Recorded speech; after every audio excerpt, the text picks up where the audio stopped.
வீடு ஒரு வழக்காடு மன்றமாக மாறப்போகிறது. என் மேல் அபாண்டமாக உழைப்பை திருடுகிறேன் என்று பழி போடுவது. உங்க வழக்கு தேர்வு செய்யப்பட்டால் ஹாய் ஹலோ எல்லாருக்கும் வணக்கம் and welcome back to our channel. இந்த வாரம் பிக் பாஸ் வீட்டுக்குள்ள பிக் பாஸ் நீதிமன்றம் டாஸ்க்கை கொடுக்கப்பட்டிருக்கு. நிறைய சீசனில் நம்ம இந்த டாஸ்க்கை பார்த்துருப்போம். ரொம்ப குறிப்பிட்டு சொல்லணும்னா ஆரியுடைய சீசனில் இந்த டாஸ்க்கு ரொம்ப விறுவிறுப்பாக போச்சு. அதே மாதிரி 3வது சீசனில் நம்ம சாண்டி மாஸ்டர்லாம் சேர்ந்து ரொம்ப காமெடியாக கூட இந்த டாஸ்கையுமே கொண்டு போயிருந்தாங்க.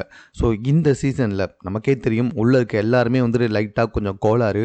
ஸோ இவங்க இந்த டாஸ்க்கை எப்படி கொண்டு போக போகிறாங்க அப்படின்னு சொல்லி பார்க்கலாம். என்ன ஒரே விஷயம், ஆல்ரெடி விஜய் சேதுபதி சார் கிட்ட போயிட்டு அதுக்கப்புறம் அந்த வழக்குகளை இதில் எடுத்துப்பாங்களா அப்படின்றது எனக்கு தெரியல.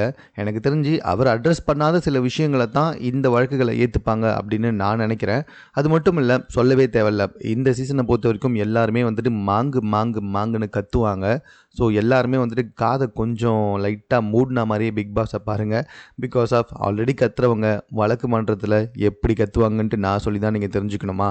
ஸோ இந்த வாரம் கொஞ்சம் விறுவிறுப்பாக போதா, இல்லை பழைய மாதிரி எல்லா டாஸ்க்குமே வந்துட்டு சொதப்புன்னு சொதப்ப போகிறாங்களா அப்படின்றத பொறுத்து இருந்து பார்க்கலாம். மேலும் இது போன்ற செய்திகளை உடனுக்குடன் தெரிந்து கொள்வதற்கு சென்னை சேனலை சப்ஸ்கிரைப் பண்ணுங்கள். இது குறித்த உங்களுடைய கருத்துக்கள் எதுவாக இருந்தாலும் கமெண்ட்டில் நீங்கள்